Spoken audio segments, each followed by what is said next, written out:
Hola, buenos días queridos alumnos, espero que tengan un buen día. Vamos a tratar de hacer algo más acerca de química. Antes de hacerlo nuevamente quiero mostrarles a mi mascota, mándenle un saludo ahí al Pepe, ¿sí? Y espero que ustedes también estén aquí disfrutando en sus casas haciendo algunas cosas. Vamos a trabajar algunos temas entonces de química el día de hoy. No sé si reconocen esa imagen que está ahí a la derecha. Aquí se ve un trozo de grafito con el cual se construyen, digamos, las minas de nuestros lápices y acá al lado tenemos un diamante. Son sustancias que se ven muy diferentes en distintas cosas. Ahora, lo increíble es que ambas de ellas están solamente formadas por átomos de carbono, nada más que carbono, cuando están puras obviamente. Entonces, podríamos hacer una pregunta como esta. ¿Cuál es la causa de que ambas sustancias tengan propiedades tan distintas y sin embargo estén formadas por el mismo tipo de átomo? Fíjense que en esta imagen que aparece acá se muestra el grafito y el diamante desde un punto de vista microscópico. Esto nos muestra entonces que las diferencias de cosas que nosotros vemos visibles, el mundo macroscópico, se puede explicar a nivel microscópico. El día de hoy entonces trataremos de estudiar esto, el enlace químico. Nuestro objetivo será asociar los conceptos de enlace químico a compuestos químicos, con la finalidad de explicar las propiedades que tienen esas sustancias. Y en segundo lugar, queremos predecir qué tipo de combinaciones de elementos forman enlace iónico o covalente. Pensemos en estas dos preguntas que vamos a tratar de contestar el día de hoy. Por ejemplo, la fórmula química del NaCl es esa, un átomo de sodio y uno de cloro. No es NaCl2, eso estaría incorrecto. ¿Por qué? Vamos a tratar de explicar eso. Una segunda pregunta sería, ¿por qué el NaCl es un sólido, en cambio el H2O es un líquido? Vamos a tratar de contestar eso también. Ahora, el concepto de enlace químico es muy grande. Por ejemplo, en ese mapa mental o mapa conceptual que tú ves ahí, te das cuenta que hay tres tipos de enlace. Lo que quiero es que en esta oportunidad solo nos concentremos en el enlace iónico y en el enlace covalente. No vamos a diferenciar entre distintos tipos de enlace, pero sí vamos a tratar de comprender a qué nos referimos con enlace iónico y enlace covalente. Vamos a definir entonces el enlace iónico y el enlace covalente utilizando dos maneras. En primer lugar, los tipos de elementos y en segundo lugar, la diferencia de electronegatividad. Mantén esos dos conceptos. Te sugiero que esta diapositiva tomes apuntes para que luego lo entiendas mejor. Cuando nos referimos a tipos de elementos decimos lo siguiente. Un enlace iónico está formado por un metal más un no metal y tiene una diferencia de electronegatividad que es superior a 1,7.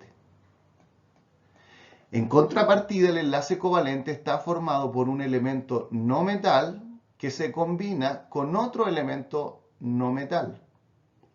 Su diferencia de electronegatividad es menor que 1,7.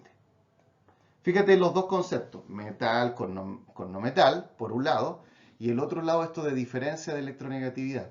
Necesitamos explicar qué son esas cosas para entender el enlace iónico y el covalente. Ahora, esta imagen que está acá nos va a ayudar para eso. Vamos a hacer lo siguiente, voy a destacar algunos elementos de esta tabla que son considerados los elementos no metales. Todos estos que estoy marcando acá son los elementos no metales. ¿Qué característica tiene un elemento no metal? Un elemento no metálico se caracteriza porque tiende a ganar electrones. En contrapartida, todos estos otros elementos que están acá son los metales. Es interesante notar que aquí aparece el grupo 8A y está en blanco. Estos son los conocidos como gases nobles. Los gases nobles no aparecen en esta distinción, no los vamos a ocupar para formar enlaces químicos porque se denominan también gases inertes. Ellos casi no forman ningún tipo de compuesto con nadie. Es decir, las sustancias que vemos alrededor son combinaciones de elementos metálicos y también de los no metálicos. Pueden ser un metal con un metal con un no metal o dos no metales. ¿Sí? En nuestro caso, por ejemplo, si tenemos al Na, es un elemento metálico, y si lo comparamos con el Cl nos vamos a dar cuenta que es un elemento no metálico. Es decir, estas dos cosas nos está diciendo inmediatamente que el NaCl tiene un enlace iónico, porque es un metal más un no metal. Pero por otro lado, si tú calculas además la diferencia de electronegatividad, es decir, si restas estos valores que están acá, uno da 3,0 y el otro da 0,9. Esta resta entonces nos da 2,1, que es superior entonces, esta resta, al valor de 1,7. De 1,7 hacia arriba es el enlace iónico. Estas dos maneras entonces de verlo, metal, no metal, diferencia de electronegatividad superior a 1,7, nos indican que el NaCl tiene enlace iónico. Ahora, ¿qué es lo que sucede en un enlace iónico? Me gustaría que marcáramos un solo concepto, una palabra que está puesta acá en rojo. Transferir electrones. ¿Qué significa esto? Una de las sustancias pierde uno o más electrones, el metal, y otra sustancia gana uno o más electrones.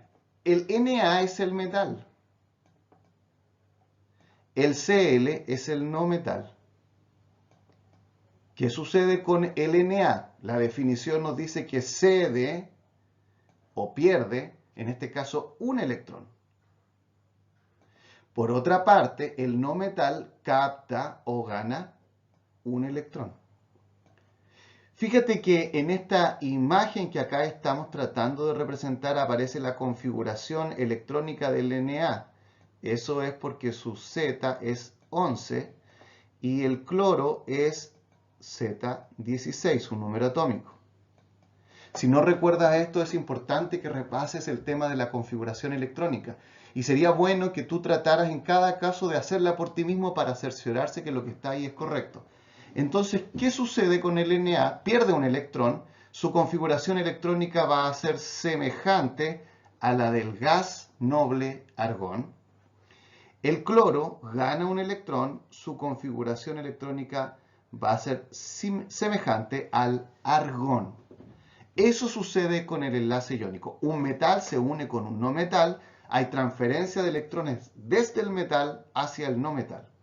¿Ya? Entonces, ¿por qué los átomos se unen en proporciones determinadas y no en otras? ¿Por qué la fórmula correcta es NaCl y como dijimos, Na2Cl está incorrecto? Bueno, de alguna manera ya lo respondimos. El Na necesita perder un solo electrón y el cloro necesita ganar un solo electrón, por lo cual la relación sodio-cloro es 1:1. Necesitamos un sodio por cada cloro. Una de las características que tiene el enlace iónico es que es un enlace extremadamente fuerte porque se forma de iones de carga opuesta, catión y anión. Esto significa que son atraídos, como dice acá abajo, los iones por fuerzas electrostáticas de gran magnitud. Es por eso que las sustancias iónicas se encuentran en estado sólido y el enlace es con mucha energía. Pensemos ahora en el enlace covalente. El enlace covalente podríamos decir que la palabra clave es compartir. No hay transferencias de electrones, nadie pierde, sino que comparten electrones entre sí. Si te fijas acá aparece representada el agua. El número atómico del hidrógeno es 1, el número atómico del oxígeno es 6. Ahora, esto es bien interesante, acá están puestas sus configuraciones electrónicas, lo dibujaré acá arriba. El oxígeno tendríamos que dibujar 6 puntos que tratan de representar sus 6 electrones del último nivel de energía o electrones de valencia. En cambio, el hidrógeno, al tener solamente un electrón, le colocamos así. Ahora bien, el oxígeno quiere parecerse al neón, que tiene 8 electrones en su último nivel de energía. Y el oxígeno solamente tiene 6, por eso necesita formar 2 enlaces. Y en estos enlaces que estamos formando acá, nadie pierde, nadie gana, sino que comparten electrones. El hidrógeno y el oxígeno comparten un par en ambos lados, de tal manera que el hidrógeno se va a parecer, se tiende a parecer al gas noble helio, lo puedes mirar en tu tabla, y el oxígeno se va a asemejar o a parecer al neón. De tal manera que podemos responder a la segunda pregunta de una manera como la siguiente. ¿Por qué el NaCl es un sólido y el H2O es un líquido? Bueno, hemos hecho esto de dibujar los elementos y representarlos en este último tiempo. Nos hemos dado cuenta de lo siguiente. El NaCl tiene un enlace iónico, el cual tiene una alta energía de enlace. En cambio, el H2O tiene un enlace covalente, el cual tiene una menor energía de enlace. Por esto, la sal de mesa es sólida y el agua es líquida. Veamos esto respondiendo el siguiente ejercicio. ¿Qué tipo de enlace se produce con la molécula de CO2? Si tú miras la tabla que había en un principio, te vas a dar cuenta que el carbono es un elemento no metal y el oxígeno es un elemento no metal. Ahora, ¿recuerdas qué tipo de enlace se produce entre no metal y no metal? Es el enlace covalente. Veamos una segunda pregunta. ¿Cuál es la diferencia de electronegatividad en la molécula de ácido clorhídrico? Tómate un minuto para mirar nuevamente esa tabla y haz el cálculo de la diferencia de electronegatividad. Si ya la hiciste, te darás cuenta que su valor es 0,9.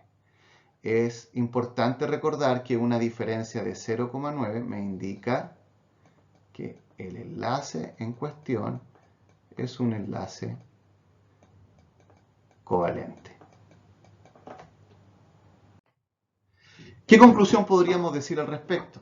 La fórmula química de las sustancias se pueden explicar en base a su estructura de Lewis y el estado de la materia de algunas sustancias comunes se comprende conociendo el tipo de enlace que poseen. Espero que en esta clase hayas aprendido bastante y te dejaré un par de ejercicios para que puedas practicar los conceptos. Si tienes duda, vuelve a revisar este video, ¿sí? Que tengas buen día.